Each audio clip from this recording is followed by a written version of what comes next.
chain in Lochdubh did not fall so much as it drifted.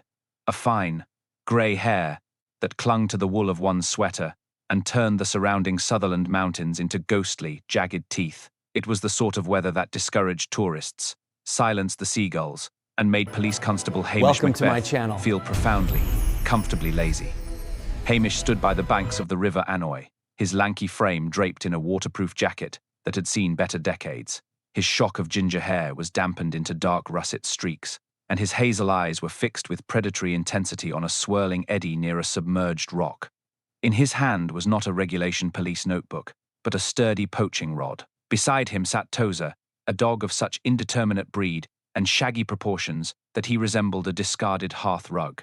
Tozer gave a low, pessimistic whimper. "Wisht, man," Hamish whispered, his voice a soft Highland lilt. "If we catch this one, it's salmon steaks for us tonight, and not a word to the water bailiff. There's no crime in a man feeding his dog, is there?" Tozer looked skeptical.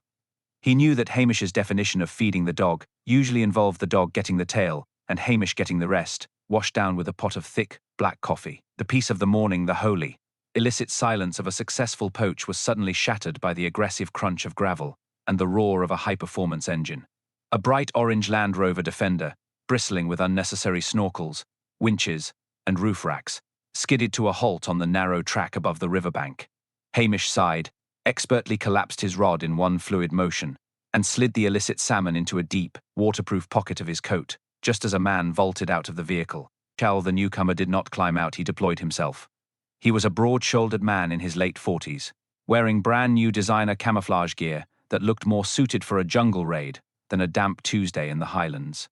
His face was tanned to the color of a mahogany sideboard, and his teeth were so white they looked like they might glow in the dark. "You there?" the man bellowed, his voice carrying the unmistakable, clipped authority of the English upper middle class. "Is this the way to the crag?" "Some local told me it was up this track, but this track is little more than a goat path." Hamish adjusted his cap, adopting his most vacant, simple-minded expression. It was a look that had infuriated superiors from Strathbane to Inverness for years, the look of a man who found the concept of a round earth slightly too complex to grasp. "Aye," Hamish said slowly. "The crag, that would be the old Macri cottage.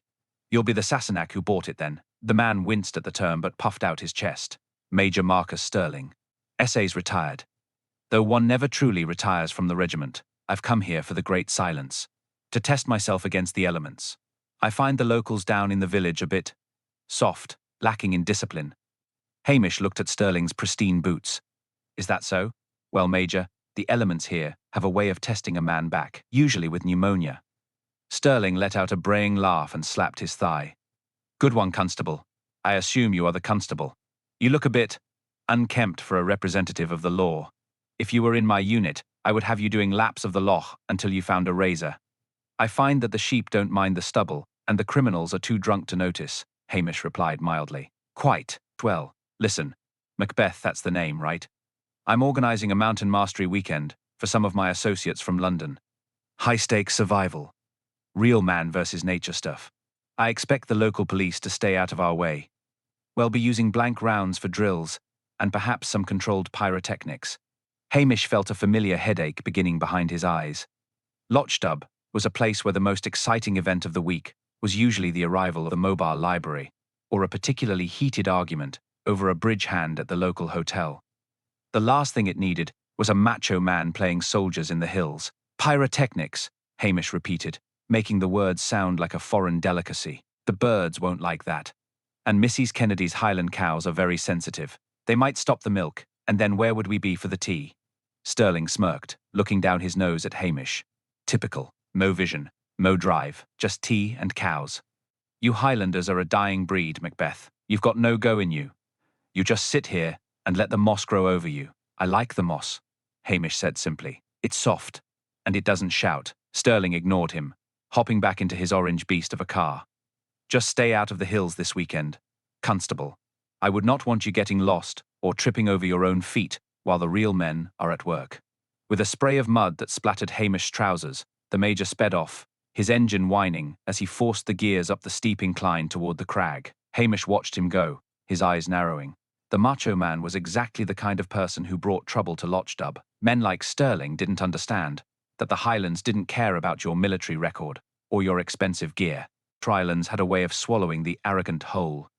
Well, Tozer, Hamish sighed, reaching into his pocket to pat the cold, damp scales of the salmon. I think the piece is officially over. Let's go home and put the kettle on.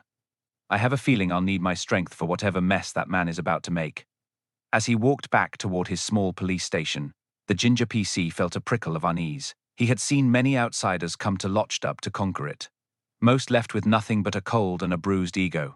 But Marcus Sterling had a certain brittle energy about him, the kind that usually ended with a phone call to the emergency services.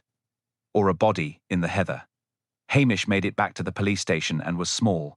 Whitewashed building that served as both his office and his home, just as the Highland drizzle turned into a steady, rhythmic drumming against the window panes. He moved with a practiced economy of motion, getting a fire going in the ancient reburn stove. The poached salmon was soon sizzling in a pan with a knob of salty butter, the aroma filling the cramped kitchen and causing Tozer to drool with such intensity that a small puddle formed on the linoleum. "There you go, you greedy brute," Hamish muttered, sliding the tail and a generous portion of the belly onto a cracked saucer. He sat down with his own plate and a mug of coffee so strong it could have stripped paint from a trawler. He had just taken his first bite of the delicate, pink flesh when a frantic, heavy pounding erupted at his front door, threatening to rattle the hinges off the frame. Hamish froze, a forkful of salmon halfway to his mouth. He considered, for a blissful moment, ignoring it. It might be Miss Eyes, Gillespie complaining about a stray sheep again, or old Angus seeking a witness for a signature he could easily get from the postman. But the pounding was too rhythmic, too desperate, and accompanied by a high-pitched wail that sounded like a bagpipe in distress. The peace of the righteous is a short-lived thing, Tozer, Hamish sighed. He stood up, wiped his grease-stained hands on his trousers, and opened the door.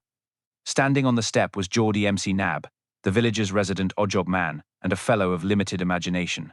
Geordie was gasping for air, his face the colour of old porridge, and his eyes bulging behind thick, rain-spattered spectacles. "It's the Major, Hamish." "It's the Sassenach up at the crag," Geordie wailed, clutching his chest as if his heart might take flight. "He's gone and done it. He's killed himself entirely, and in the most terrible fashion." Hamish grabbed his cap, the steam from his abandoned coffee still rising mockingly behind him. "Calm down, Geordie." "What do you mean, done it? Did he fall off a rock playing soldiers?" "It's worse than that. He's pinned, under that orange monster of a car. I went up to deliver the fencing wire he ordered, the tactical barbed wire, he called it, and there he was, just staring at nothing. Oh, it's a judgment, Hamish, a judgment on his pride." Hamish led the way to the police Land Rover, an ancient vehicle that smelled of wet dog and neglected upholstery. As they rattled up the steep, muddy track toward the crag, Hamish's annoyance grew with every bump. He had wanted a quiet afternoon of digestion and perhaps a nap. Instead, he was chasing the ghost of a man who seemed to not know how to park. When they arrived at the McRae cottage, the scene was every bit as absurd as Hamish had feared.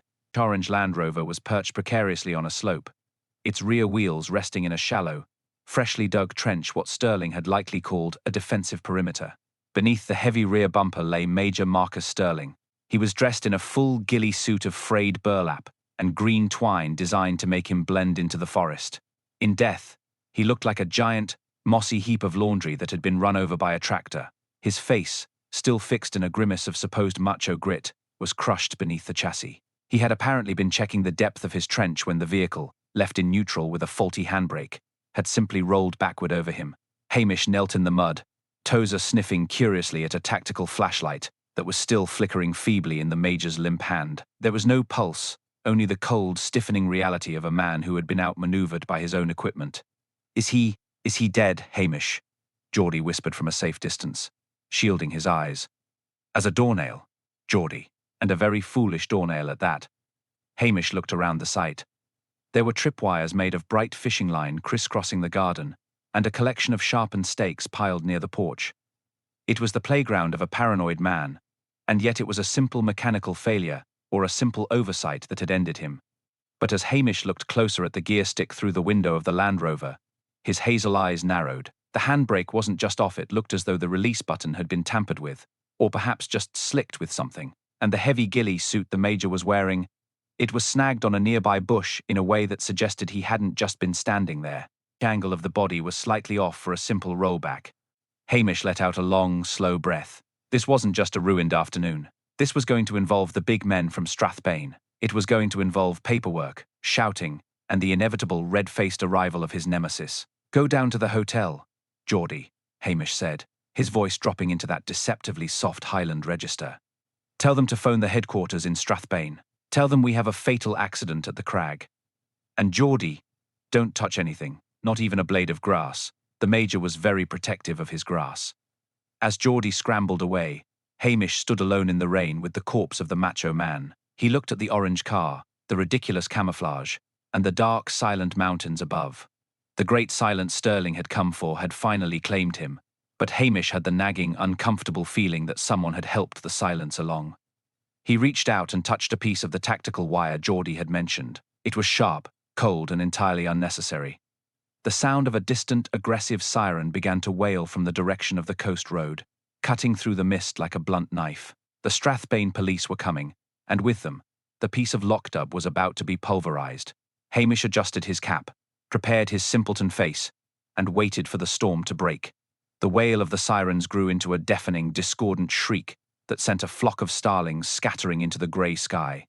2 white police cruisers, marked with the checked patterns of the Strathbane force, lurched up the track, their wheels spinning in the mire Hamish had carefully navigated. They came to a skidding halt, nearly clipping the back of Hamish's ancient Land Rover, and out stepped the human equivalent of a thundercloud. Detective Chief Inspector Blair. Blair was a man whose waistcoat always seemed 3 buttons away from a catastrophic failure, and whose face possessed the permanent, ruddied hue of a man who fueled himself exclusively on spite and cheap scotch.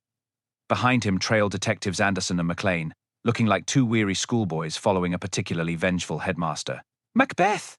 Blair bellowed before his feet had even fully hit the mud. "Look at this. A bloody circus. I leave you alone for 5 minutes in this godforsaken heap of peat and heather, and you manage to let a prominent citizen get himself flattened by his own toy." Hamish stood by the body, his hands buried deep in his pockets, his expression one of mild, bovine confusion. "Good afternoon to you too, sir. It's a sad business, surely. The Major was just telling me this morning how he liked to test himself against the elements." "The elements," Blair spat, stomping over to the orange Land Rover and peering at the protruding legs of the ghillie suit. "He's been tested by 3 tons of British engineering because he was too stupid to use a handbrake. And look at you, standing there like a garden gnome while a crime scene unfolds. An accident scenario goes to rot in the rain. Why haven't you covered the body?" "I didn't want to disturb the tactical perimeter, sir," Hamish said softly, his voice thick with a fake, deferential earnestness. The Major was very particular about his traps. "I thought it best to wait for the experts from the city." Blair snorted, a sound like a Highland bull with a sinus infection. "Experts! Right, Anderson, get the camera. N, check the interior of the vehicle. It's an open and shut case of gross negligence. The man was playing Rambo in a swamp and forgot the basics of physics, probably had a heart attack, or slipped in this ridiculous moss suit." "I did notice, sir," Hamish ventured, tilting his head toward the open driver's window, "that the handbrake seems a bit shiny. And the Major's suit is caught on that gorse bush over there, quite a distance from where he had been standing to check the trench." Blair turned on him, his neck turning a shade of purple that almost matched the heather. "Did I ask for your noticing, Macbeth? You're a village bobby. Your job is to move sheep off the road and occasionally sober up the local drunk. Leave the detective work to the men who don't have mud behind their ears. Shiny handbrake. It's probably grease from his own hands. The man was a soldier, they're always greasing things." "Aye, perhaps so," Hamish murmured, looking down at his boots. "It's just that he was a very careful man. A bit loud, maybe, but careful with his gear." "Careful? He's under a car, Macbeth. That is the opposite of careful." Blair waved a dismissive hand, nearly hitting McLean in the process. "Now, get that mangy rug of a dog away from the evidence, and go back to your station. I want a full report on my desk by morning, not that I expect you to be able to string a sentence together, without mentioning salmon or weather. Well, handle the heavy lifting." Clearly, the man was an idiot, and nature simply took its course. Hamish whistled low for Tozer, who had been busy investigating a discarded ration tin near the porch. He didn't argue. He knew that arguing with Blair was like trying to teach a pig to sing it wasted your time and annoyed the pig. Besides, if Blair wanted to declare it an accident and close the book, it would save Hamish a world of paperwork and the looming threat of a commendation that might see him promoted out of his beloved Lochdubh. Yet, as he turned to leave, His eyes caught a glimpse of something Blair had stepped over in his haste to bluster. Near the edge of the trench, partially buried in the churned earth, was a small, bright blue plastic cap, the kind that might belong to a specific brand of expensive, imported bottled water. Major Sterling, a man who bragged about drinking from mountain streams and surviving on grit, wouldn't have used such a thing. Hamish said nothing. He climbed back into his vehicle, the engine groaning as it came to life. He would let Blair have his accident. He would let the Strathbane detectives trample the grass and shout their theories. But as he drove away, the image of that blue cap stayed with him, nestled in his mind alongside the shiny handbrake. He knew the village gossip would be churning faster than the River Anoi by nightfall, and in Lochdubh, gossip was often more reliable than forensics. The news of Major Sterling's demise had travelled faster than a gale-force wind through a mountain pass. Small groups of villagers were huddled under umbrellas, their faces animated with that peculiar blend of shock and suppressed excitement that follows a sudden death in a quiet place. Hamish knew that if he wanted the truth, he wouldn't find it in a forensic kit, he would find it in the bottom of a teacup or at the back of a grocery shelf. He set off toward the post office and general store, Tozer trotting at his heels with the air of a dog who expected a biscuit for his morning's work. The bell above the door gave a sharp, cheerful tinkle. Missy Gormley, the postmistress, was leaning over the counter, her eyes magnified into twin moons by her spectacles. She was currently lecturing Mrs. McLean on the dangers of pride and the inevitability of the Lord's wrath, but she stopped mid-sentence when Hamish entered. "Och, Hamish, there you are," she cried, her voice rising in a sharp, inquisitive pitch. "We've heard the terrible news. The poor Sassenach up at the crag, flattened like a pancake, they say. Is it true he was wearing a suit made of grass?" Hamish leaned against the counter, his face a picture of slow, thoughtful sorrow. "Aye, Mrs. Gormley, a ghillie suit. He was very fond of his camouflage. It's a tragic accident, surely. DCI Blair from Strathbane is up there now, making sure every I is dotted and every T is crossed. Blair, is it?" Mrs. Gormley sniffed, her opinion of the Strathbane police being roughly on par with her opinion of a rainy Sunday. That man couldn't find his own nose in a well-lit room. Hell be looking for a reason to blame the poor man's own feet. "But tell me, Hamish, was there anyone else about? I saw a flashy car, a silver one, heading up that way yesterday evening. It didn't look like one of the Major's survivalist friends." Hamish's ears pricked up, but he kept his gaze fixed on a display of tinned peas. "A silver car, you say? Well, the Major was a man of many acquaintances. Perhaps it was just a tourist lost in the mist." "A tourist? In this weather?" "Not likely," Mrs. Gormley countered, reaching for a jar of ginger nuts. "It was a woman driving. Very chic, very London. She came in here asking for directions to the crag. She didn't buy a single thing, mind you. Just asked the way and left a trail of expensive perfume behind her. She had a whole crate of that fancy bottled water in the back, the stuff with the blue caps that costs more than a good bottle of whiskey." Hamish took a slow breath, the image of the blue plastic cap in the mud becoming much clearer. "Is that so? Did she give a name?" "She did not. But she looked like the sort of woman who is used to getting her own way. Very sharp in the jaw, if you know what I mean." Hamish nodded, thanking her with a vague promise to look into the silver car, and made his way back out into the rain. He didn't go to the station. Instead, he steered his course toward the Lochdubh Hotel. The hotel was the social hub for the few refined visitors the village received, and Archie McLean, the proprietor, was a man who noticed everything, especially if it involved a guest's credit limit. The bar was empty save for old Angus, who was nursing a half-pint of heavy in the corner. Archie was polishing glasses with a rag that looked as though it had seen better days during the Highland clearances. "Hamish," Archie greeted him. "I suppose you're looking for a free dram to wash away the sight of the Major." "A tea would do, Archie, and maybe one of those scones Nellie made this morning. I'm feeling a bit faint from all the shouting DCI Blair has been doing." Archie grunted, disappearing into the kitchen and returning with a steaming mug and a scone thick with butter. "Blair's a menace. He was in here earlier, demanding to know why we don't have better road signs, as if a sign would stop a man from parking his car on his own head." Hamish took a long, appreciative sip of the tea. "The Major was a difficult man, Archie. Did he have any visitors here recently?" "Mrs. Gormley mentions a woman in a silver car." He leaned in, his voice dropping to a conspiratorial whisper. "She's staying here, room 4. A Mrs. Penelope Sterling. Claims to be the Major's wife or ex-wife, depending on which mine you catch her. She arrived yesterday, and they had a row in the lobby that nearly took the wallpaper off. He told her she wouldn't get another penny, and she told him he'd be better off buried in the hills he loved so much. Quite prophetic, would you say? Very prophetic, Hamish agreed, his mind racing. And where is this Missy Sterling now? Out for a breath of air, she said. She took the silver car about an hour before the news broke. She hasn't come back yet. But she left a crate of that blue-capped water in the hallway, said the local water tasted of peat and despair. Hamish looked out the window. The rain was coming down harder now, masking the mountains in a thick white shroud. He thought of the shiny handbrake and the blue cap in the mud. He thought of the Major, a man who bullied the world into submission, finally met by someone who refused to submit. You know, Archie, Hamish said, picking up a stray crumb of scone. It's a funny thing about modern cars. They have all these safety features. It takes a lot of effort to make one roll backward by mistake. Unless, of course, someone knows exactly which lever to grease. Archie stared at him, his eyes widening.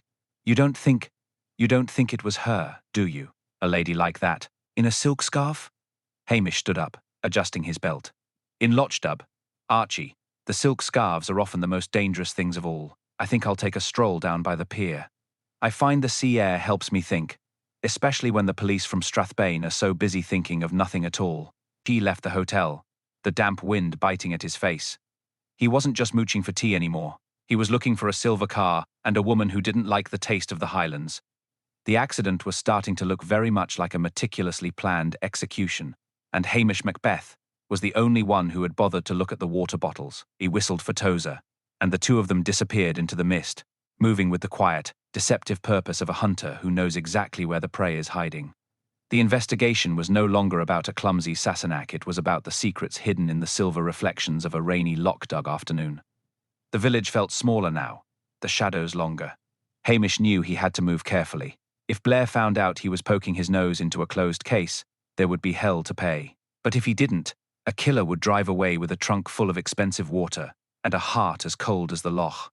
He reached the pier, looking out at the grey expanse of water, waiting for the silver gleam of a returning car. The silence of the Highlands was deep, but Hamish Macbeth was finally beginning to hear the voices hidden within it. He stood there, a lone figure in a battered coat, while the world turned grey around him.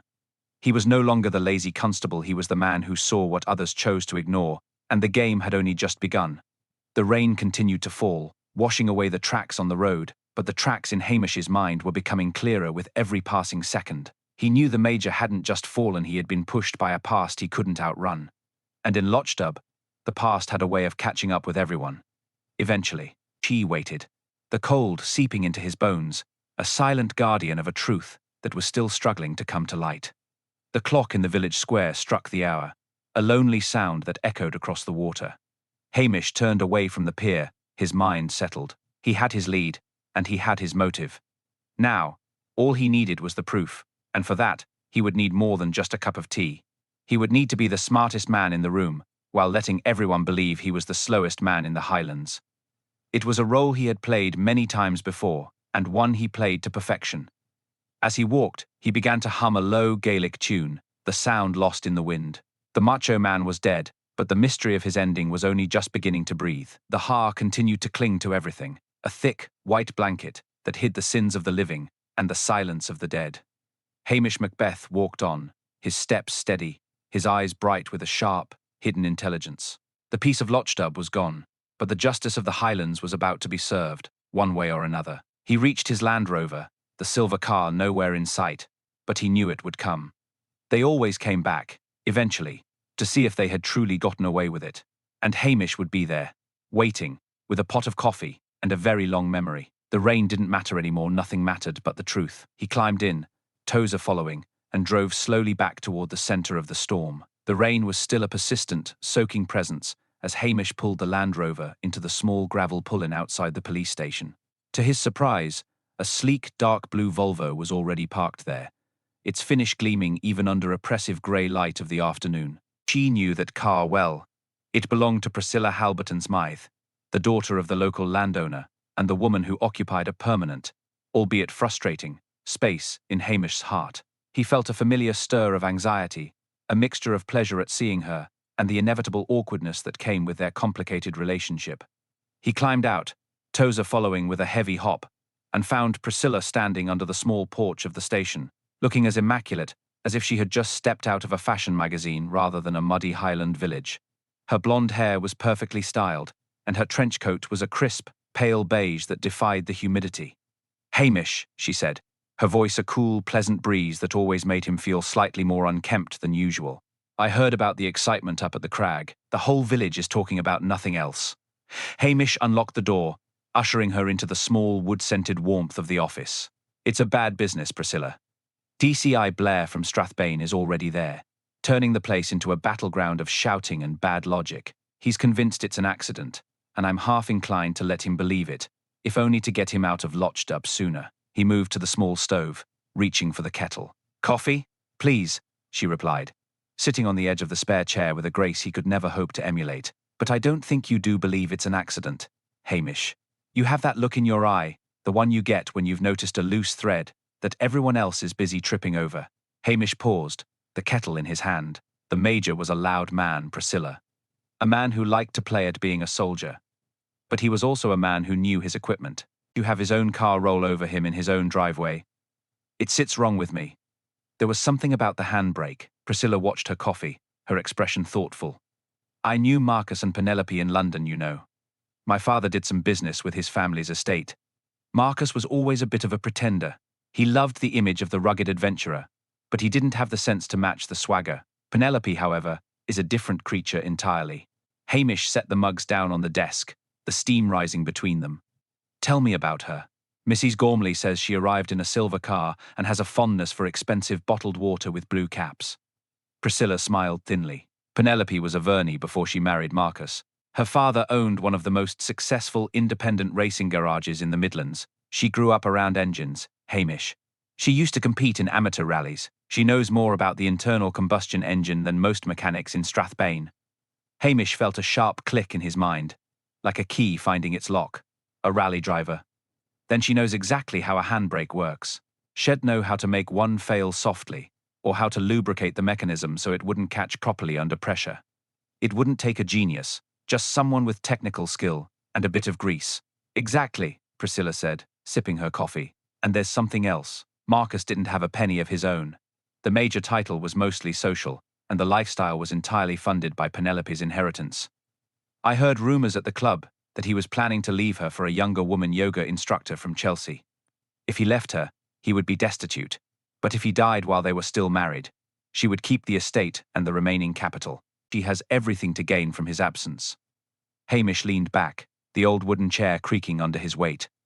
"So, we have a woman who knows cars, who has a motive for murder, and who was seen heading toward the scene of the crime yesterday. And yet, Blair is currently up there trying to find a way to blame the Highland weather." Priscilla looked at him seriously. "Be careful, Hamish. Penelope is very clever, and she's used to dealing with men who underestimate her.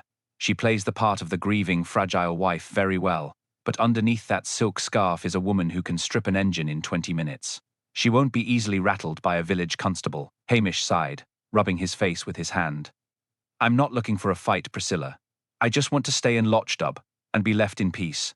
But I can't let a woman like that think she can use my village as a dumping ground for an unwanted husband." "You always say you want peace," Priscilla said softly, "but you always find the trouble. It's why you're a good policeman, even if you hate to admit it." She stood up, smoothing her coat. "I should go. My father expects me for dinner. But if you need to know more about the Sterling's London connections, give me a call. I'll see what I can find out from the girls at the club." Hamish walked her to the door, the scent of her perfume briefly masking the smell of wet dog and old paper. "Thank you, Priscilla. You've given me more to think about than a whole week of Blair's shouting." He watched her drive away, the red taillights of the Volvo disappearing into the gloom. The information she had provided was the missing piece he had been sensing. Penelope Sterling was not just a grieving widow, she was a precision instrument of malice. Tiny handbrake hadn't been an accident. It was a deliberate act of sabotage by someone who knew exactly how. The blue Volvo's taillights were mere pinpricks of crimson in the thickening har before they vanished entirely, leaving Hamish alone with the scent of Priscilla's perfume and the damp, earthy reality of Lochdubh. He stood on the porch for a moment, the cold air settling into his bones, and felt the weight of the information Priscilla had shared. Penelope Sterling was not merely a grieving widow, she was a woman with the technical precision of a surgeon and the motive of a scorned heiress. But before he could even begin to formulate a plan to prove her involvement, She was already involved.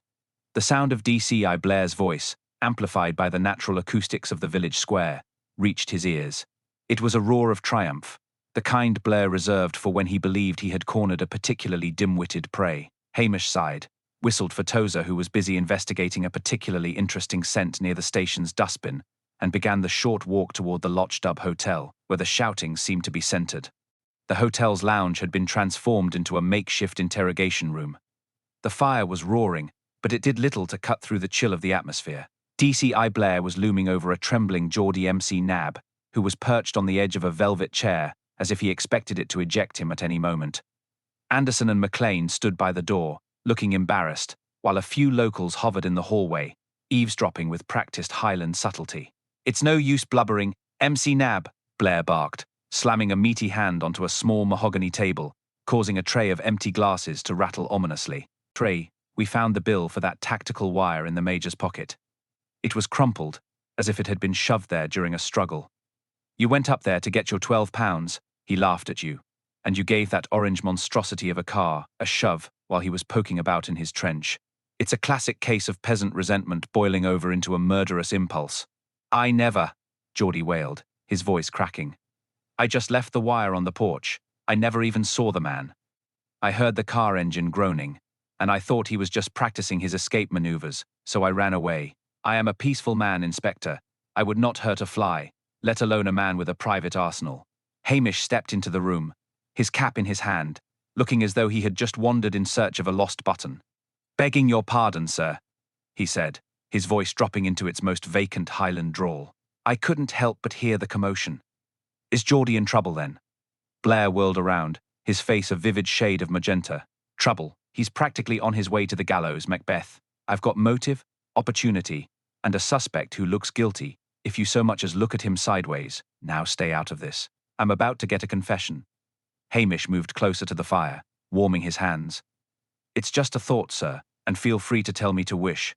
But did you happen to see the Major's dog while you were up there? A big, nasty Doberman he called Sabre." Blair blinked, momentarily thrown off his stride. "The dog? What's a dog got to do with anything?" "It was locked in the garden shed, howling its head off. We had to put a padlock on the door just to keep it from snapping at McLean's ankles." "Ah, that's the thing, sir," Hamish said, looking down at Tozer, who had sat down faithfully at his side. "Sabre is a beast of a dog. The Major trained him to attack anyone who wasn't authorized. He hated everyone in the village, especially poor Geordie here. Geordie once tried to fix a leak in the Major's roof, and Sabre nearly took his leg off. Geordie won't go within 50 yards of that cottage if the dog is loose." "So?" Blair snapped. "The dog was in the shed. MC Nab must have sneaked up while it was locked away." Hamish scratched his head, looking puzzled. "But that's the mystery, sir. The Major never locked Sabre in the shed. He said a sentry dog was useless if it wasn't on patrol. The only person who could get close enough to Sabre to put him in that shed without losing a hand would be someone the dog knew very well, someone he trusted, someone like a wife, perhaps." Geordie looked up, a glimmer of hope in his tear-filled eyes. "He's right. I saw the dog's shadow in the shed window when I arrived. I thought the Major had putting away for the delivery, but I was still too feared to go near the trench. I just dropped the wire and bolted." Blair's eyes narrowed as he looked from Geordie to Hamish. "Are you telling me, Macbeth, that a professional soldier's killer is a dog lover? That's your grand theory?" "Not at all, sir," Hamish replied mildly. "I'm just saying that if Geordie had tried to kill the Major, Sabre would have torn the ghillie suit right off him before he got near the Land Rover, and Geordie certainly couldn't have coaxed that dog into a shed. He's terrified of even the minister's pug." Hamish reached out and picked up a small object from the table the bill Blair had mentioned. He looked at it closely. "And this bill, sir, pray, it has a very clean, oily thumbprint on the corner. Not the kind of print a man like Geordie would leave. His hands are always covered in coal dust and fence paint. It looks more like the print of someone who's been handling, well, automotive grease." Blair snatched the paper back, his jaw working silently. He looked at Geordie's grimy, paint-flecked hands, and then back at the bill. The silence in the room stretched, punctuated only by the crackle of the fire and the distant sound of the sea. Blair knew he had been outmaneuvered by a useless peasant, and the realization was clearly painful. "Fine," Blair barked, gesturing at Anderson. "Let the little worm go. But don't think this changes anything, Macbeth. If it wasn't him, it's another one of your precious villagers. I'll find them, and when I do, I'll make sure you're the one who has to process the paperwork for the next 10 years. Geordie didn't wait for a second invitation. He scrambled out of the chair and bolted for the door, nearly knocking over McLean in his haste to reach the safety of the rain. Hamish watched him go, a small, sad smile playing on his lips. He had saved Geordie, but he had also tipped his hand. Blair might be a fool, but he was a persistent fool. And more importantly, Penelope Sterling was still out there, her silver car probably glinting in the dark, confident that her accident had been perfectly executed. Hamish knew the red herring had been cleared, but the real predator was far more dangerous than a frightened handyman. He turned to Blair, his face once again a mask of simple-minded cooperation. I'm sure you're right, sir. It's probably just a matter of time. Would you like me to fetch you a sandwich? All this detecting must have given you an appetite. Claire's response was a string of creative profanity that suggested he was not, in fact, in the mood for a sandwich. Hamish merely nodded, whistled for Tozer, and stepped back out into the night, the wheels of his mind turning faster than the rain could wash away the truth. Tarn had become a fine, pervasive mist by the time Hamish reached the outskirts of the village. He avoided the main road, opting instead for the narrow sheep paths that wound through the gorse. Tozer, usually a creature of comfort, sensed the shift in his master's mood and padded along silently, his tail a low, rhythmic brush against the heather. Hamish's mind was not on the cold or the damp, but on the peculiar behaviour of the late Major Marcus Sterling. He recalled the man's tattoo perfect for a Scottish autumn and his teeth, which were far too white for a man who claimed to live off the land. There was a performance at the heart of Marcus Sterling, a theatricality that felt brittle, like a piece of cheap glass painted to look like a diamond. As he neared the dark silhouette of the crag, Hamish saw that Blair had left a single constable, McLean, sitting in a patrol car at the base of the track. McLean was slumped against the window, the blue light of a handheld gaming device illuminating his board features. He was not looking for intruders, he was looking for a high score. Hamish circled wide, approaching the cottage from the rear, where the tactical perimeter was most dense. He moved with a ghostly silence, a skill honed by years of avoiding the water bailiff. He reached the garden shed where Sabre, the Doberman, was still locked away. The dog didn't bark this time. Instead, it let out a low, mournful whine. Hamish knelt by the door, whispering soft Gaelic nonsense until the animal settled. Then, he turned his attention to a discarded crate of survival gear that sat under a tarpaulin. He began to rummage through the essential items. Expensive thermal blankets, GPS units that looked like they belonged on a space station, and several binders of regimental history.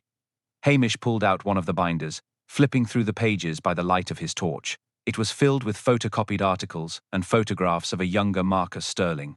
But as he looked closer, the dates didn't align. The photographs showed Marcus in the 80s, yet he looked almost the same age as he did now. It was then that Hamish noticed the name on the back of one photo: Mark Steerage Amateur Dramatic Society, 2012. The realization hit him like a physical blow.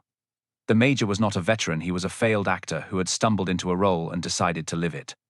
He had likely met Penelope at a function where he had spun a web of lies so intricate that he had trapped himself within it. But Penelope was a woman of substance, a woman of technical skill and high social standing. Why would she marry a fraud? Hamish sat back on his haunches, the cold mist swirling around him. He thought of what Priscilla had said about Penelope's racing background and her family's money. Then he remembered the letter Blair had found, the one about the £12 for the wire. It wasn't about the money. It was about the humiliation. Marcus had been spending her inheritance on this elaborate fantasy, turning her life into a laughingstock among her peers in London. He had been planning to open a survival school that would have exposed his incompetence to the world, dragging the Verney name through the mud of every tabloid in the country. But there was something even pettier, something more human. Hamish reached into the very bottom of the crate and pulled out a small velvet-lined box. Inside was not a medal, but a collection of expensive, high society invitations, all of them addressed to Major and Mrs. Sterling. And tucked behind them was a legal document, a petition for divorce filed by Penelope, dated 3 months ago. Marcus had contested it, threatening to reveal that Penelope had been the one driving during a hit-and-run accident in London years prior to an accident that had been hushed up by her father's influence. Marcus was using his hero persona to blackmail her into staying and funding his delusions.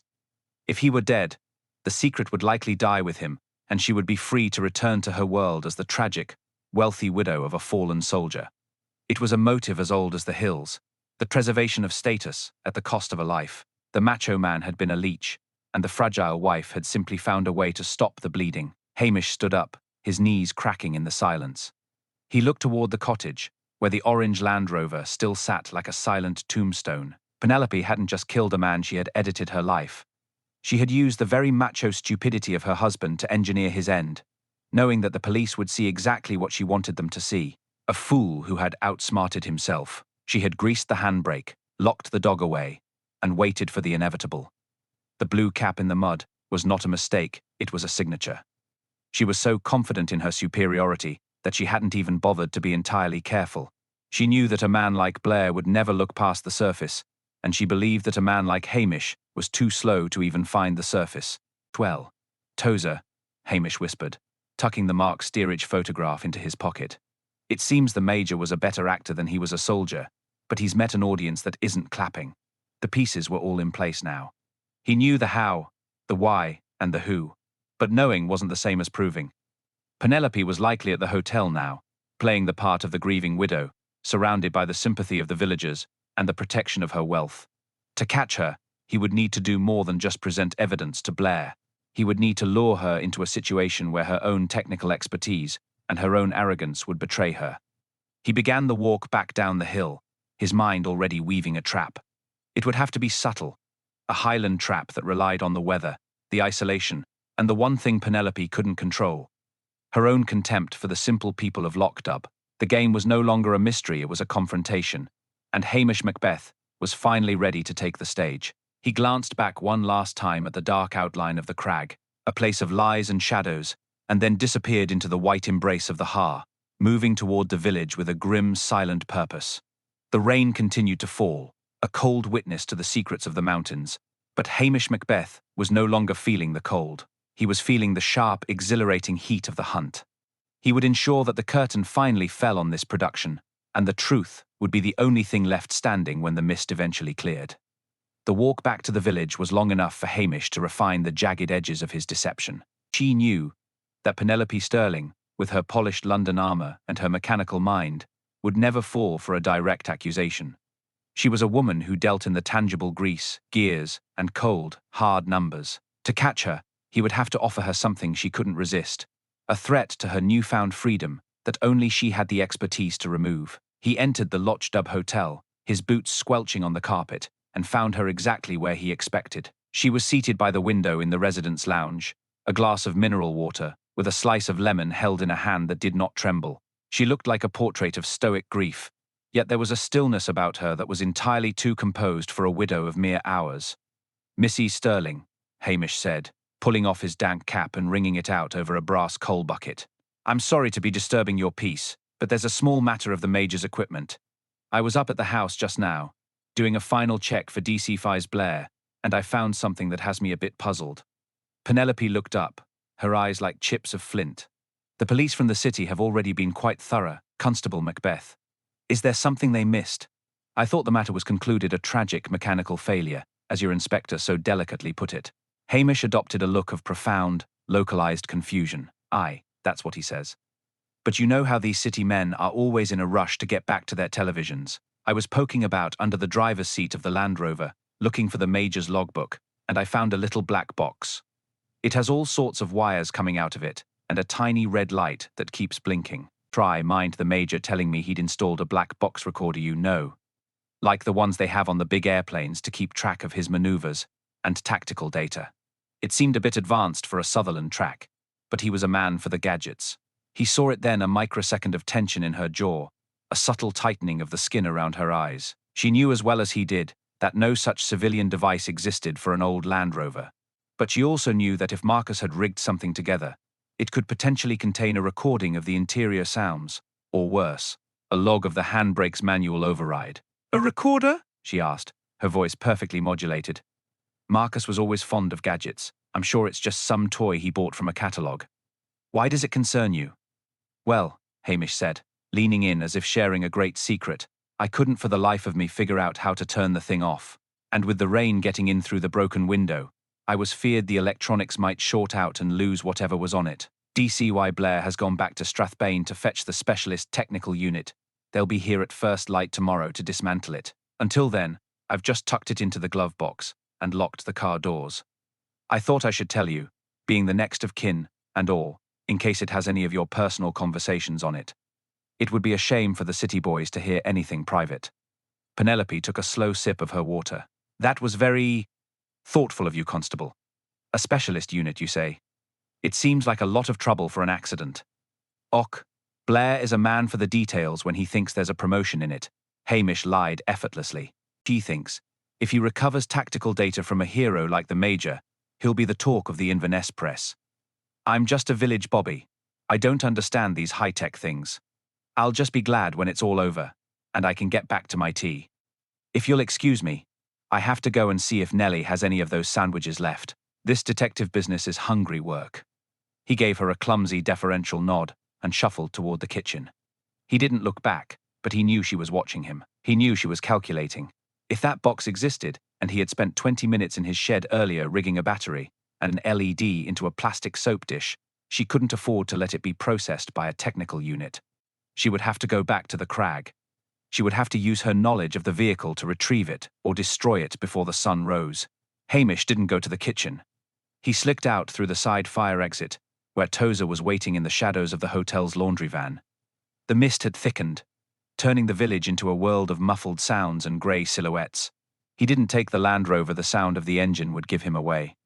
Instead, he took the old bicycle he kept for stealthy patrols, leaning it against his hip as he began the long uphill trek on foot. He reached the crag 20 minutes later. The air was cold, smelling of wet wool and the iron tang of the nearby river. The orange Land Rover sat where it had all day, a silent witness to a crime that was about to be unraveled. Hamish didn't stay near the car. He moved to a small outcrop of rock overlooking the driveway, a spot perfectly shielded by a cluster of gorse bushes. He settled down, pulling a heavy tweed rug over his shoulders and opening a thermos of coffee that was more chicory than bean. Now we wait, Tozer, he whispered, the dog huddling close for warmth. She won't be able to help herself. A woman who knows how an engine works can't bear a part she didn't install. She'll come to see what the stupid policeman found, and when she does, she'll find that the Highlands have a very long memory for people who try to cheat the silence. He sat in the darkness, the only sound the distant, rhythmic shush of the loch and the occasional drip of water from the gorse. He knew the psychology of the Sassenach outsider. They always underestimated the local pace, believing that because the Highlands moved slowly, the people within them were slow-witted. It was their greatest weakness. Penelope Sterling would come because she thought she was the only intelligent actor on the stage. She would come to fix the one loose end, not realizing that the end was a noose he had spent the afternoon carefully tying. The clock in the distance struck midnight, the sound rolling across the hills like a low, hollow drum. Hamish took a sip of his bitter coffee, his hazel eyes fixed on the track below, waiting for the twin beams of a silver car to cut through the velvet dark. He was no longer the lazy constable, he was the track itself, patient and cold as the mountain stone. The silence was absolute, a heavy velvet shroud that only the Highland mountains could produce with such devastating, lonely perfection. The trap was finally, perfectly set. The wait was a lesson in Highland endurance, a slow sharpening of the senses that only those born to the peat and the heather truly understand. Trade into a thick, clinging blanket of white, dampening the sound of the distant sea and turning the silhouette of the crag into a jagged, toothy shadow. Hamish sat perfectly still, his back against the cold stone, feeling the dampness of the moss seep through his trousers. Beside him, Tozer had long since given up on the excitement of the hunt and was curled into a tight, shivering ball of fur. Hamish's hazel eyes remained fixed on the track below, never wavering. He knew the psychology of a person like Penelope Sterling. She was a woman who built her life on the precise calibration of engines and the rigid structure of social standing. To such a mind, an unknown variable, a black box held by a man she considered a simpleton, would be an intolerable itch. She wouldn't be able to sleep knowing there was a piece of evidence she hadn't accounted for, a digital witness to her carefully orchestrated accident. The first sign of her arrival was not a sound, but a subtle shifting of the mist. The silver car appeared like a ghost on the lower track, moving with its lights extinguished, the engine barely a whisper in the night. It crept upward, the tires crunching softly on the wet gravel. Hamish watched as the car stopped well short of the cottage. The door opened and closed with a muted click. Penelope Sterling stepped out, but she was no longer the fragile, grieving widow in silk. She was dressed in a dark, high-performance jumpsuit, her hair tucked tightly under a black wool cap.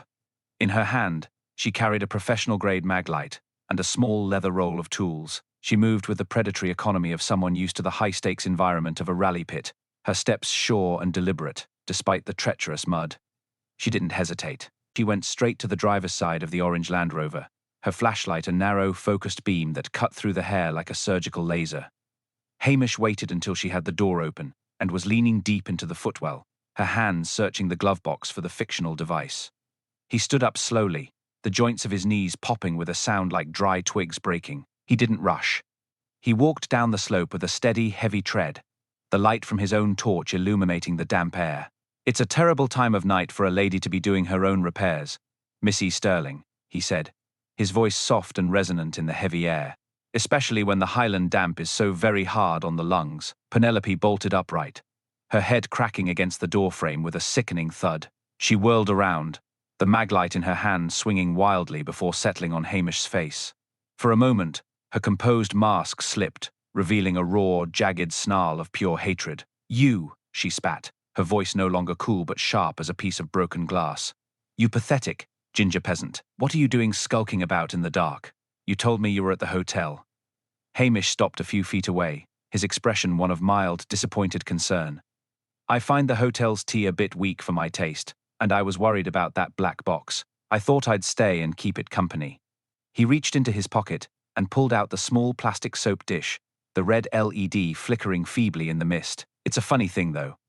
I took it out to show Tozer, and I realized it doesn't have any wires at all. It just has a battery and a bit of tape. It seems the specialist unit won't have much to look at after all."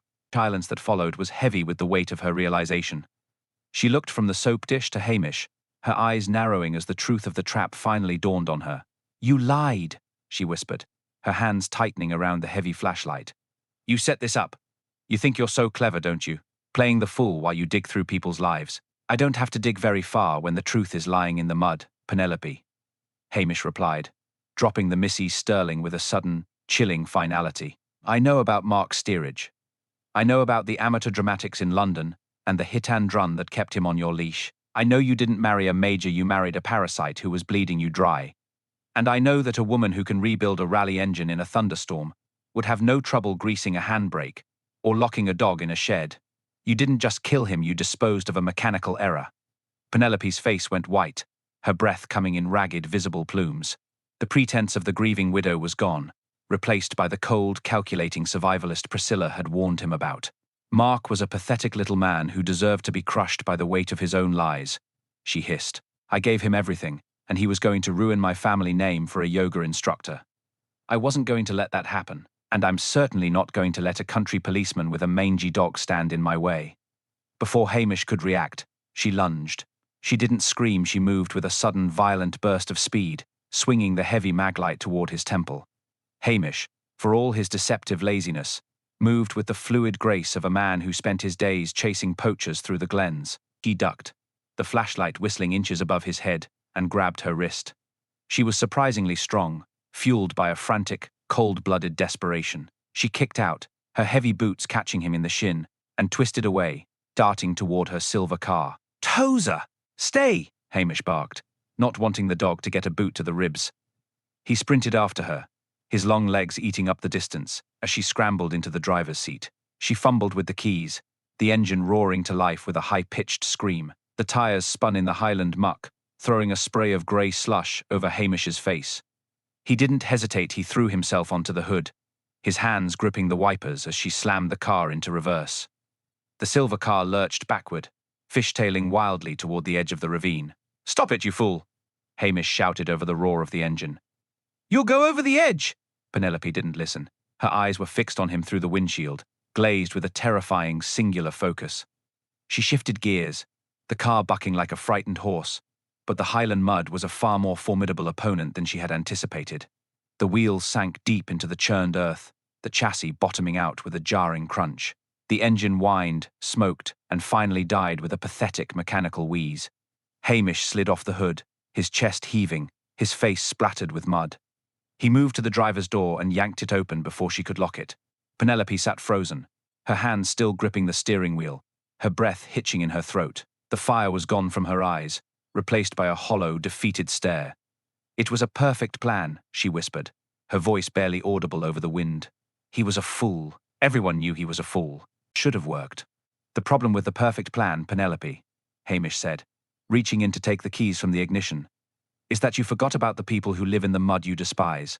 We see things, we hear the silence. And we don't like it when outsiders try to make it louder. He pulled a pair of regulation handcuffs from his belt, the metal cold and gleaming in the torchlight. Penelope Sterling, I am arresting you for the murder of the man the world knew as Major Marcus Sterling. You'd best come along quietly. The walk back to the village is a long one, and I'm very much in need of a cup of tea. The arrest was messy. The walk down the hill arduous, but as the first pale light of dawn began to bleed through the hair, Hamish Macbeth felt a familiar, quiet satisfaction.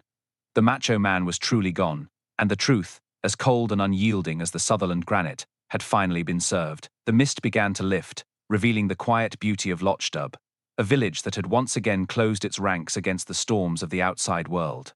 Hamish walked on, the silver car abandoned in the mud, while Tozer trotted ahead, both of them eager for the warmth of a fire that didn't hide any secrets. The first thin rays of the sun were beginning to pierce through the retreating hair, casting long, watery shadows across the village, as Hamish led a silent, mud-splattered Penelope Sterling toward the police station. She walked with a stiff, icy dignity, her chin tilted upward, as if the cold Highland morning were merely a minor social inconvenience she intended to sue. Tozer followed at a respectful distance, his tail giving an occasional tired wag that signaled his approval of the night's work. The village was just beginning to stir. The sharp, sweet smell of peat smoke began to drift from the stone chimneys, and the first golden light appeared in the window of the bakery across the square.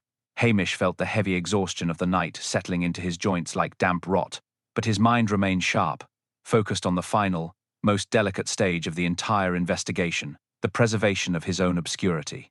He knew that the capture of a high society murderess would be the talk of the Scottish press. If his name were attached to the arrest, the chief constable in Inverness would be down upon him with a promotion and a one-way ticket to a desk job in the city faster than a salmon leaps a falls. To Hamish, that was a fate far worse than any encounter with a killer. He sat Penelope in the interview room, a bleak, functional space that smelled of lemon floor wax and old, stale cigarette smoke, and placed the silver car keys and the plastic soap dish on the desk between them. He had just finished brewing a fresh pot of coffee, the dark aroma filling the cramped office, when the front door of the station was nearly kicked off its hinges. DCI Blair charged in, his face a mottled shade of violet that clashed horribly with his checked tie, followed by a bleary-eyed Anderson. "Macbeth!" Blair roared, his voice echoing off the whitewashed walls. "I've just been to the hotel. The suspect's car is gone. She's gone. And McLean tells me he saw you wandering about the hills like a demented sheepdog. If you've let a prime witness or suspect slip through your clumsy fingers, I'll have your badge and your pension for breakfast. I'll have you directing traffic in the middle of a Glasgow roundabout by Monday." Hamish didn't look up from his coffee pot, his expression one of profound bovine simplicity. He merely sighed, a long, weary sound of a man who was deeply out of his depth. "Oh, sir, you're quite right to be angry. I am a terrible policeman, surely. I was just trying to follow your lead, you see. Your brilliant plan with the handbrake." Blair stopped mid-shout, his eyes narrowing in sudden greedy suspicion. "My plan? What the devil are you talking about, man?" Hamish turned, holding a mug out with a trembling, humbled hand. "Well, sir, when you pointed out how negligent the Major had been, I realized you were testing her. You were putting the pressure on, making her think the police were so sure of an accident that she'd get careless and reveal her hand. I just went up to the crag to make sure your psychological trap was working. And sure enough, there she was, trying to tamper with the evidence you'd already so cleverly noted. I only stepped in because I didn't want her to ruin your hard work." Blair puffed out his chest, the purple hue of rage slowly shifting into a pinkish glow of immense vanity. The psychological trap. Yes, of course. I knew the woman was high-strung. I knew if I played it cool and let her think she had fooled us, she would crack. It was a standard Strathbane maneuver, Macbeth, very high-level stuff. Hamish nodded vigorously, looking impressed. "And it worked perfectly, sir. When I told her using the script I thought you had insinuated that we had found a recorder in the car. She bolted right for it. I just happened to be there to catch her. But really, it was your thorough search that found the true motive." He slid the photograph of Mark Steerage and the divorce papers across the table. "You must have seen these in the crate, sir, and realized the Major was a fraud. I just tidied them up for the report. I knew you would want the credit for discovering the blackmail angle. It's the sort of high-level detection they don't teach us simple village bobbies. My report is a mess, but your version will be a masterpiece. Blair snatched the papers, his eyes scanning the details of the amateur dramatics and the divorce petition. A slow, greedy smile spread across his face, his ego swelling to fill the room. He could already see the headlines. Brilliant DCVI unmasks Highland fraud and captures killer heiress. Yes, Blair muttered, clearing his throat and adjusting his waistcoat. The blackmail. It was the linchpin of the whole case. I saw the discrepancy in the records immediately. Good of you to keep an eye on things while I was coordinating the broader strategy from the hotel. Macbeth, I suppose I can put in a word that you weren't entirely useless. Hamish looked down at his boots, the picture of a man relieved to have escaped a scolding. Thank you, sir. That's very kind. I was worried I had messed up your grand design. I've written a very small, very confusing draft of the arrest report. Perhaps you would like to rewrite it. My handwriting is so poor, and I'm sure you'd want the official record to reflect your actual strategies. I would not want to confuse the chief constable with my Highland rambling. Blair grabbed the notebook from Hamish's hand. Give it here. You're right, you'd only make a hash of it. Anderson, get the car ready. We're taking the suspect back to Strathbane for a formal statement. And make sure the press office knows I'll be giving a briefing at noon. Tell them it was a classic case of following the money and the grease. Strathbane team bustled Penelope Sterling out of the station, her icy glare, burning a hole in Blair's back, that he was too smug to notice Hamish stood in the doorway, Tozer at his side. He watched the white cruisers pull away, their sirens silent this time, leaving the village to the peaceful morning light. The case was closed, the killer was in custody, and most importantly, Hamish Macbeth was still exactly where he wanted to be. He wasn't a hero, he wasn't a detective inspector, he was just a man with a dog and a very illicit salmon waiting in the larder. He walked back inside, the silence of the station a sweet, familiar song. He picked up the plastic soap dish and tossed it into the bin, the red light finally flickering out as the battery died. The Macho Man had provided a dramatic ending to a dull week, but Hamish was quite happy to return to the quiet routine of Lochdubh. He reached for his favorite chipped mug and began to grind the coffee beans, the rhythmic sound the only thing breaking the peace. The threat of the city had been averted once more, and for Hamish, that was the greatest victory of all. He would stay in his whitewashed station, poaching the occasional fish and listening to the gossip, while men like Blair chased the glory he didn't want. The Highlands remained, ancient and indifferent, and as the sun finally climbed above the peaks, Hamish Macbeth smiled, a slow, secret thing, and put the kettle on to boil. The silence in the police station was a palpable thing, a thick, comforting layer that had been absent since the orange Land Rover first roared into the glen. Hamish moved through the small kitchen with a light heart, the weight of the investigation having lifted with the departure of D.C. Thur's convoy. She carefully wiped down the counter, the morning light now streaming through the window and illuminating the dust motes dancing in the air. Tozer was already back in his favorite spot by the reburn, his tail thumping a lazy beat against the linoleum. The Macho Man was no longer a threat to the peace, and the woman who had engineered his demise was now a problem for the solicitors and the high courts in the city. For Hamish, the world had shrunk back to its proper, manageable size. The length of the river, the height of the mountains, and the depth of the local gossip. He reached for the illicit salmon he had tucked away earlier, the cool, silvery scales a reminder of a simpler time before tactical perimeters and black box recorders had disrupted the natural order of Sutherland. It was a fine fish, and it deserved a slow, respectful preparation that no city man would ever understand. He took a walk down to the village square, feeling the crisp, clean air of the morning wash away the remnants of the night's fatigue. The village was humming with the aftermath.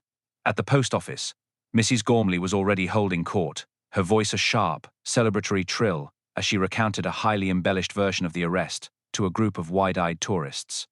In her version, Blair had been a hero of cinematic proportions, and Hamish had been somewhere in the background, probably holding a dog lead. Hamish smiled to himself, tipping his cap as he passed. It was exactly as it should be.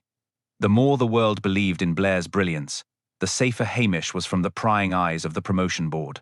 He reached the hotel, the door swinging open to reveal Archie McLean, who was looking significantly more cheerful than he had the previous day, trying bacon and floor wax, a comforting domesticity that seemed to mock the violent drama that had unfolded on the heights of the crag. So, the hero of Strathbane has departed. Has he? Archie asked. leaning over the bar with a celebratory glint in his eye. I saw him on the morning news already, Macbeth. He was standing on the steps of the station in Strathbane, looking like he personally invented the concept of the detective. He mentioned psychological pressure about 12 times in 3 minutes. I don't suppose you had anything to do with that. Hamish settled onto a stool, the wood cool against his legs. Och, you know me, Archie. I was just there to open the doors. Blair is a man of great vision. He saw the truth while I was still trying to figure out which way the wind was blowing. It was a masterpiece of Strathbane strategy, or so he told me. Archie snorted, sliding a plate of hot, buttered toast across the counter. Aye, and I'm the Queen of Sheba. We all know who did the work, Hamish. But I suppose if it keeps the city police out of our hair for another 6 months, we can let the man have his vanity. Nellie's made a fresh pot of jam, if you're interested. It's damson, and it's tart enough to take the paint off a boat. Later that afternoon, the blue Volvo returned, its engine a quiet hum in the stillness of the afternoon. Priscilla looked as if she had slept perfectly, a stark contrast to Hamish's own rumpled appearance and the faint shadows under his eyes. They walked along the pier, the water of the loch a deep sapphire blue under clear sky, reflecting the jagged peaks of the mountains like a polished mirror. You gave it all away again, didn't you? She asked, her voice carrying a hint of a smile. Blair is being hailed as the Sherlock of the North, and you're back to poaching fish and dodging the water bailiff. Does it never bother you, Hamish, to let a man like that take the credit for your intelligence? Hamish looked out at the distant peaks, where a single golden eagle was circling in the thermals. The Sherlock of the North is welcome to the headlines. Priscilla, I'm quite happy being the peasant of Lochdubh. If I were a hero, I would have to wear a suit every day and attend meetings in glass buildings. Here, I only have to answer to the sheep and the occasional tourist who can't find the gift shop. It's a much better trade. Besides, a man who wants for nothing is a man who cannot be bribed by a fancy title. She laughed, a soft musical sound that always made him feel a little hopeful. You're an impossible man, Hamish Macbeth, but I suppose that's why the village needs you. You're the only one who truly understands the silence and the secrets that grow in the dark. Marcus Sterling tried to conquer this place, and it simply waited for him to trip over his own shadow. Hamish nodded, thinking of the Macho Man and his tactical wire. The Highlands don't need conquering, Priscilla. They just need listening to. Marcus was too busy shouting to hear what the mountains were saying. Penelope was the same, in her own way. She thought she could outrun the truth in a silver car, but the mud is the same for everyone. They stood in silence for a moment, the only sound the gentle lap of the water against the pilings. It was a moment of rare, uncomplicated peace, the kind that always felt fleeting yet deeply necessary. Time the sun began to dip behind the western hills, painting the sky in shades of violet and bruised orange, Hamish was back in his station. The salmon was perfectly poached, the meat tender and fragrant with a sprig of wild herbs. He sat at his small table, Tozer at his feet, and enjoyed the simple luxury of a meal earned through patience and a bit of luck. The radio in the corner was playing a low Gaelic air, the mournful fiddle matching the mood of the twilight. The case of the Macho Man was over, another story to be added to the long whispered history of Lochdubh. Tomorrow, there would be a sheep in a garden or a dispute over a fence line, and Hamish would be there to settle it with a soft word and a vacant look. He reached out to pat Tozer's head, the dog letting out a satisfied groan. The world outside was loud, angry, and full of men like Blair and Sterling, but here, in the shadow of the mountains, the silence was enough. He poured himself a final cup of coffee, the steam rising to meet the shadows, and felt profoundly, comfortably at home. The peace of Lochdubh had returned, and as long as Hamish Macbeth was there to guard the door, he would ensure that the rest of the world stayed exactly where it belonged, somewhere else. He leaned back in his chair, the fire in the stove a dying ember, and closed his eyes. The day was done, the truth was known, and the Highlands were silent once more. The following morning, the fine Highland haar had completely evaporated, leaving the sky a hard, brilliant blue that seemed to mock the dark events of the previous nights.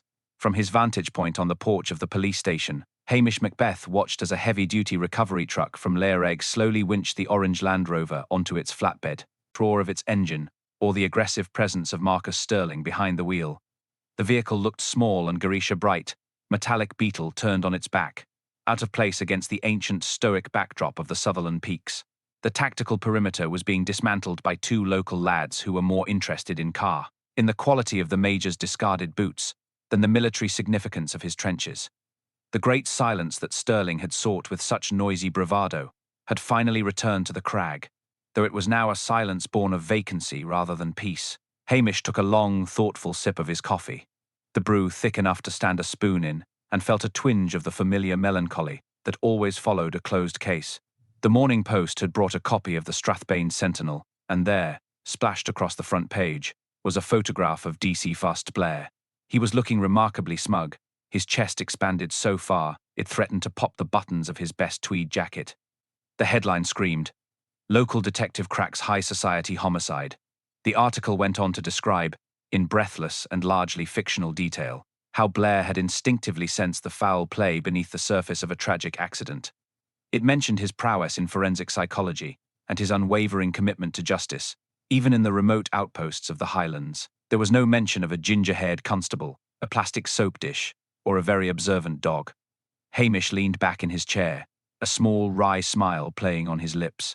To the world, Blair was a mastermind. To Hamish, Blair was a very effective shield against the unwanted intrusion of the 21st century. As he was finishing his second cup, the rhythmic clatter of an old bicycle heralded the arrival of Geordie MC Nab. Geordie looked much improved now that the shadow of the gallows had been lifted, though he still possessed the twitchy, nervous energy of a man who expected a falling brick at any moment. He leaned his bicycle against the station wall and approached Hamish with a look of profound, lingering grievance. "He's gone then, Hamish?" "The Major?" Geordie asked, gesturing toward the retreating tow truck. Hamish nodded. "Aye, Geordie. He's gone. And I doubt hell be coming back for a survivalist weekend any time soon." Geordie spit on the gravel, a gesture of pure Highland dismissal. A survivalist, indeed. The man couldn't even survive his own break. "But what I want to know is, who's going to pay me my £12 for that wire? I spent 3 hours untangling that mess on his porch, and now the lawyers in London say the estate is frozen." "Frozen? It's cold enough in this glen without the bank accounts turning to ice as well." Hamish sighed, reaching into his pocket and pulling out a crumpled £10 note and 2 ones. He handed them to Geordie, who took them with a look of stunned disbelief. "There you go, Geordie. Consider it a payment from the Crown for services rendered in the pursuit of justice. Just don't go telling the whole village, or I'll have everyone from here to Drumbeg, claiming they're owed for psychic damages." Geordie pocketed the money, with a grunt of satisfaction. "You're a good man, Hamish, even if you are a bit slow on the uptake. I suppose I'll head down to the hotel and see if Archie has any of that heavy on tap. After the shock I've had, a man needs a medicinal dram." As Geordie pedalled away, Hamish felt a sense of rightness. Petty economies of the village were resuming their natural flow. The Macho Man had been an aberration, a loud noise in a quiet room, and now the room was adjusting its furniture back to its original positions. Inside the station, the radio was playing a low, mournful fiddle tune, the kind that spoke of lost loves and long winters. Hamish sat at his desk and began the tedious task of filing the actual paperwork, the version that would never see the light of day in a courtroom, but would remain in his own private files. He wrote about the Mark Steerage identity, the amateur dramatics, and the cold, mechanical precision of Penelope's betrayal. He thought of Penelope, now sitting in a cell in Strathbane, probably demanding a better brand of bottled water. She had played her part perfectly, right up until the moment she realized the audience wasn't as dim-witted as she had assumed. She had underestimated the Highlands, a mistake many Sasanaks made. They saw the rain and the slow speech, and assumed the brain was equally dampened. They didn't realize that in a place where nothing ever happens, people notice when the nothing changes its shape. The phone on his desk began to ring, its shrill tone cutting through the Gaelic music. Hamish stared at it for a long moment. He knew it would be headquarters. Blair would be wanting him to drive down to Strathbane to sign more forms, or perhaps the chief constable himself wanted to offer a minor commendation that would inevitably lead to a discussion about a transfer to Inverness. Hamish reached out, his hand hovering over the receiver, and then slowly withdrew it. He let it ring. He let it ring until the sound became part of the background, as persistent and ignored as the wind against the eaves. He wasn't going anywhere. He had a poached salmon in the kitchen that was calling his name, a dog that needed a walk by the loch, and a village that required his peculiar brand of lazy, watchful guardianship. He stood up, whistled for Tozer, and walked through the kitchen to the back door. The air was sweet with the scent of wet heather and the salt tang of the sea. He looked up at the mountains, the great, silent sentinels that had seen 1,000 Major Stirlings come and go, and felt a profound sense of belonging. The Macho Man was dead, the mystery was solved, and the peace of Lochdubh was once again absolute. Hamish Macbeth stepped out into the sunlight, his step light and his mind at ease. He was exactly where he was meant to be. A simple man in a complicated world, happy to be the one who stayed behind while everyone else rushed toward a future they didn't understand. The phone inside eventually fell silent, giving up its quest to move him, and as Hamish walked toward the river with his dog, the Highlands folded around him like a well-worn coat, warm, familiar, and perfectly, wonderfully quiet.